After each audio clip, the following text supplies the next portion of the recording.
Assalamualaikum warahmatullahi wabarakatuh.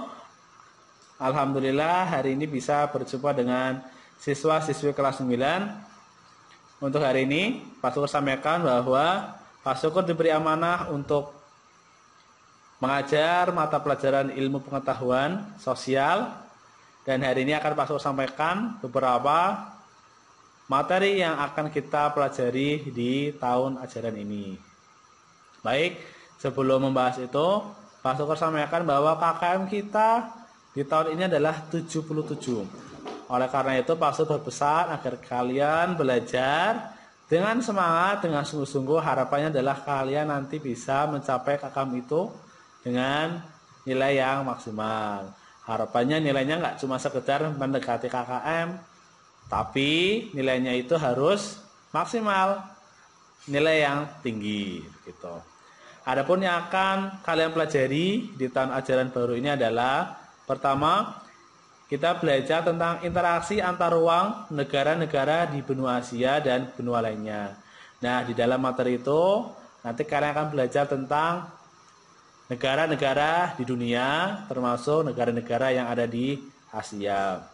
Yang kedua adalah kalian akan belajar tentang perubahan sosial budaya dan globalisasi. Nah, kalian mungkin cukup paham apa itu globalisasi, atau mungkin banyak di antara kalian yang masih asing dengan kata-kata itu. Yang jelas, globalisasi di era ini sangatlah luar biasa, sehingga di era ini kita harapannya kita tidak tergerus oleh arus globalisasi, tapi kitalah yang ke depan mengendalikan globalisasi itu sendiri. Selanjutnya adalah ketergantungan antar ruang dilihat dari konsep ekonomi dan pengaruhnya terhadap kesejahteraan masyarakat, ya. Bahwa apa yang terjadi di fenomena di muka bumi ini itu berpengaruh terhadap banyak hal, termasuk adalah aspek ekonomi dan kesejahteraan masyarakatnya. Oleh karena itu, ini dinilai penting untuk apa? Untuk memancing dan menstimulus wawasan kalian agar menambah rasa ingin tahu terhadap fenomena-fenomena alam yang terjadi di muka bumi ini. Selanjutnya adalah kita belajar masyarakat Indonesia dari awal kemerdekaan hingga awal reformasi. Nah, ini masuk materi sejarah. Harapannya adalah kalian nanti bisa tahu bagaimana semangatnya para pahlawan kita yang beliau-beliau itu berjuang untuk mencapai kemerdekaan. Harapannya semangat itu bisa tertular kepada kita semua. Begitu dari Pak Syukur akhiri. Wassalamualaikum warahmatullahi wabarakatuh. Kita lanjut pada pembelajaran yang pertama. Baik, Assalamualaikum warahmatullahi wabarakatuh. Anak soleh dan soleha kelas 9. Hari ini Pak Syukur akan mengajar mata pelajaran ilmu pengetahuan sosial. Materinya adalah interaksi antar ruang negara-negara di benua Asia dan di benua lainnya. Baik, anak soleh dan soleha, Pak Syukur yakin kalian mungkin sudah cukup paham terkait negara-negara di dunia, tetapi akan lebih paham lagi kalau kalian mau mendengarkan materi ini. Next. Nah, anak soleh soleha, coba perhatikan. Di depan layar ini adalah peta dunia. Sebagian besar mungkin kalian sudah cukup paham. Ini wilayah apa, ini wilayah apa. Tetapi Pak Syukur yakin masih banyak yang belum paham. Dan hari ini akan Pak Syukur jelaskan nama-nama benua yang ada di dunia. Nah, perhatikan di sini sudah ada garis yang memisahkan antar benua. Ini adalah garis khayal yang sengaja Pak Syukur buat untuk menandakan batas-batas antara benua yang ada di dunia. Coba mungkin kalian sudah cukup paham kira-kira benua apa aja ya yang ada di dunia ini. Yang pertama kita cek. Ya, betul. Yang pertama adalah benua Asia. Nah, kalau kita perhatikan benua Asia itu letaknya di sini. Nah, lihat ya, termasuk juga Indonesia merupakan bagian dari benua Asia. Benua Asia adalah benua terbesar di dunia. Di dalamnya ada negara Arab Saudi, India, kemudian ada Indonesia, dan negara-negara yang lainnya. Next. Ya, di sebelah barat benua Asia itu ada benua Eropa. Eropa terletak di sebelah baratnya Asia, dan beberapa negara yang termasuk negara Eropa adalah seperti Inggris, Prancis, Italia, Yunani, dan negara yang lainnya. Selanjutnya adalah betul di sebelah baratnya lagi, barat Asia itu ada benua hitam. Mungkin orang sudah cukup paham apa sih benua hitam. Benua hitam itu adalah benua Afrika. Lanjut. Nah, di sebelah selatan Indonesia, kalau kalian mungkin lupa Indonesia mana sih? Nah, Indonesia di sini nih, terletak di sebelah tenggara Asia. Makanya Indonesia termasuk Asia Tenggara. Nah, di sebelah selatannya Indonesia itu ada benua Australia. Nah, kawasan ini termasuk kawasan Australia dan Oceania. Apa itu Oceania? Oceania adalah negara yang dikelilingi oleh samudra. Oleh karena itu, kalau kalian lihat nih, di sebelah timurnya Indonesia itu ada pulau-pulau kecil. Nah, itu termasuk kawasan Oceania. Kenapa namanya Oceania? Karena wilayah ini dikelilingi oleh samudra yang sangat luas dan bentuk wilayahnya itu adalah pulau-pulau kecil. Kalau yang bentuknya daratan besar ini di sebelah selatan Indonesia, namanya adalah Australia. Kita lanjut. Di sebelah barat Eropa itu ada benua Amerika. Amerika itu dibagi menjadi 3. Apa aja yang soleh-soleha? Yang pertama adalah Amerika Utara, Amerika Tengah, dan Amerika Selatan. Nah, bisa dilihat nih benuanya. Ciri-ciri benua Amerika adalah letaknya dari ujung selatan sampai ujung utara. Benua yang paling panjang, yang memanjang dari utara sampai ke selatan. Nah, yang terakhir adalah benua Antartika. Benua Antartika terletak di Kutub Selatan, gitu. Dan Kutub Selatan, kalau kalian ketahui di sana itu nggak ada manusia yang mau bermukim di sana karena daerahnya sangat dingin sekali. Lanjut yang salah-saleha. Nah, kita belajar tentang batas-batas benua Asia. Ini Pak Syukur buat batas-batas benua Asia. Ini ada garis. Apa sih yang akan dipelajari pada slide ini? Yang pertama adalah arah mata angin. Nah, arah mata angin itu sangat penting sekali karena untuk membedakan mana arah utara, mana arah barat, mana arah timur, dan mana arah selatan. Kalau utara itu di atas, jangan sampai keteker-teker. Tapi kalau barat sebelah timur, barat itu tangan kiri, timur itu adalah tangan kanan. Kalau selatan itu bagian bawah. Jadi nanti kalian harus bisa bedakan mana utara, mana timur, mana barat, mana selatan. Baik, batas benua. Yang pertama adalah batas utara. Sebelah utara benua Asia yaitu adalah samudra Arktik. Nah, perhatikan ya, samudra Arktik atau bahasa Inggrisnya adalah Arctic Ocean. Samudra Arktik itu terletak di kutub utara. Lanjut. Batas sebelah barat. Nah, batas sebelah barat bertemu dengan apa aja? Yang pertama adalah Pegunungan Ural. Nah, Pegunungan Ural itu memisahkan antara benua Asia dan juga benua Eropa. Lanjut. Nah, di sebelah sini ada Pegunungan Kaukasia. Pegunungan Kaukasia juga memisahkan antara benua Asia dan juga benua Eropa. Nah, nasoleha, kalau ada yang bertanya, ada nggak Pak Syukur negara yang terletak di antara dua benua? Ada. Yaitu adalah Rusia ya. Rusia itu sebagian besar masuk Asia, tapi sebagian lain masuk Eropa. Nah, ini bisa dilihat. Rusia itu memanjang dari barat sampai ke timur. Ada lagi tuh negara Turki. Turki itu juga terletak antara dua benua, yaitu sebagian masuk Asia, sebagian lagi masuk Eropa. Negaranya sebelah sini. Nah, lanjut. Di sebelah barat kalian akan menemukan Laut Tengah. Nah, Laut Tengah di sini nih. Nah, lanjut. Ada lagi Laut Merah. Nah, Laut Merah itu memisahkan antara benua Asia dan benua Afrika. Mungkin kalian pernah mendengar ceritanya kisah Nabi Musa. Nabi Musa itu pernah membelah Laut Merah. Nah, kalau ada yang tanya, mana sih Laut Merah? Nah, itu di sini. Ya, masalah.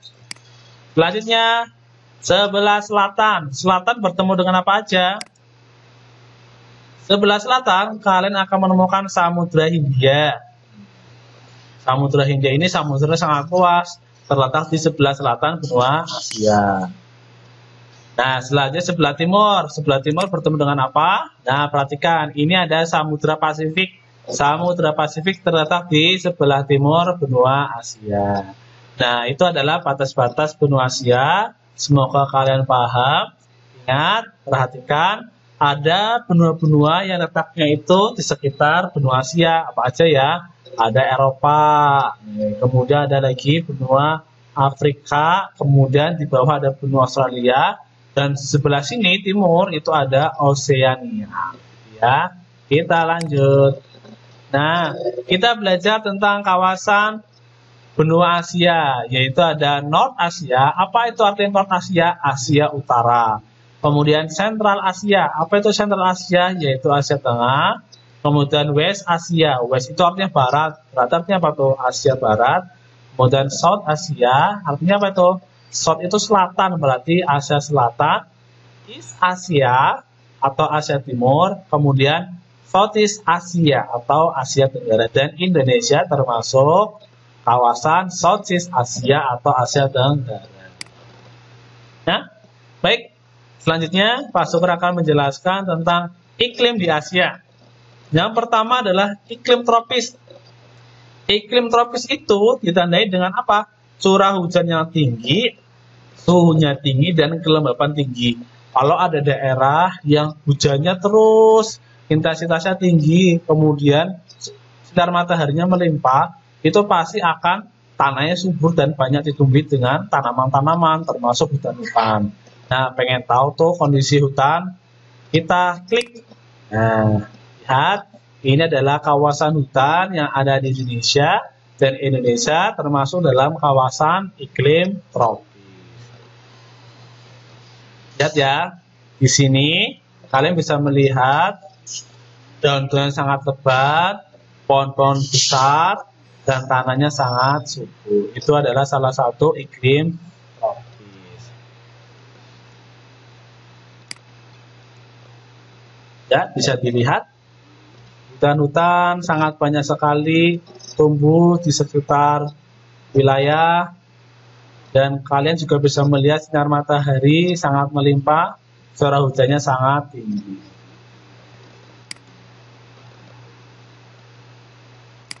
Lanjut next. Iklim di Asia yang lainnya yaitu adalah iklim subtropis dan iklim sedang. Iklim subtropis itu apa sih? Iklim subtropis adalah iklim peralihan antara iklim tropis dan iklim sedang.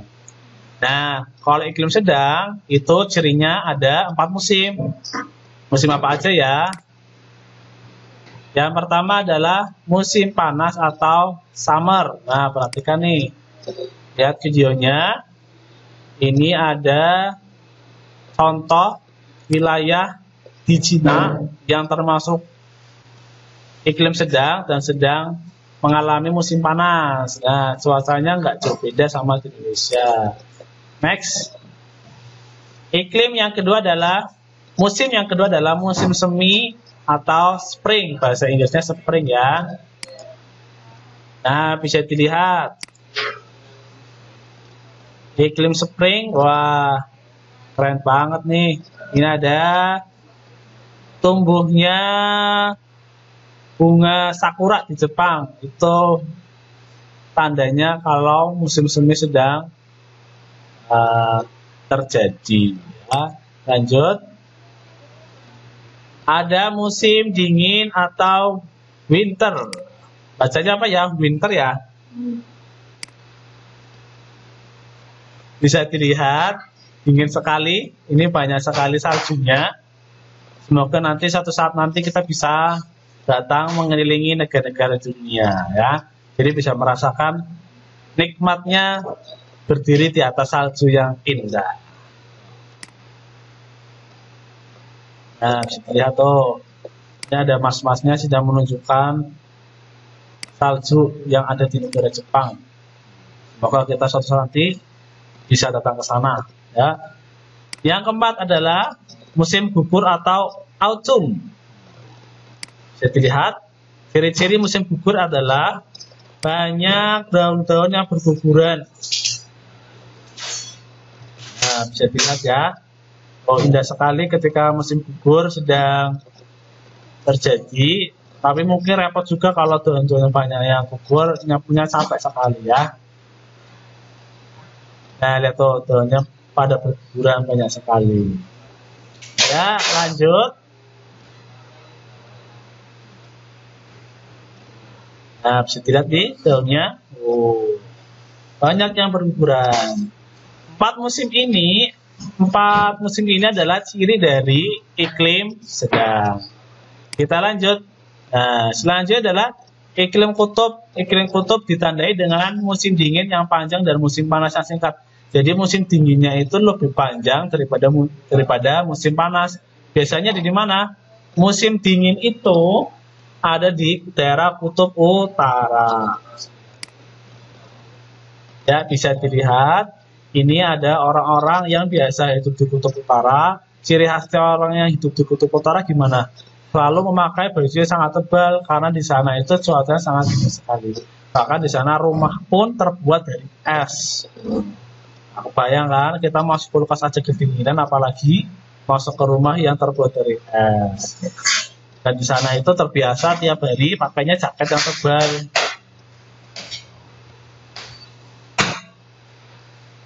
Ya, kita lanjut pada iklim gurun. Ya, iklim gurun itu suhunya yang sangat ekstrim dan curah hujan sangat rendah.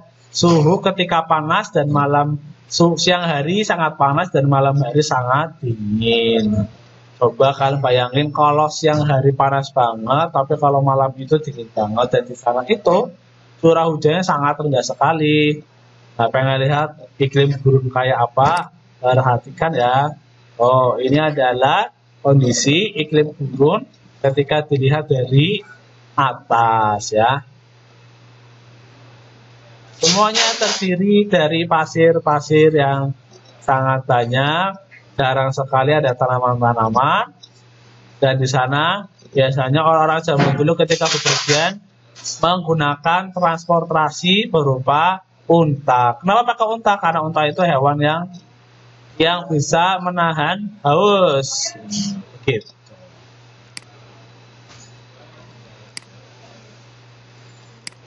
Ya, kita lanjut.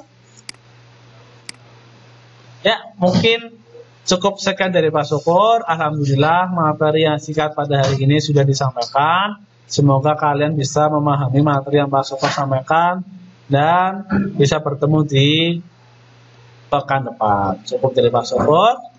Wassalamualaikum warahmatullahi wabarakatuh.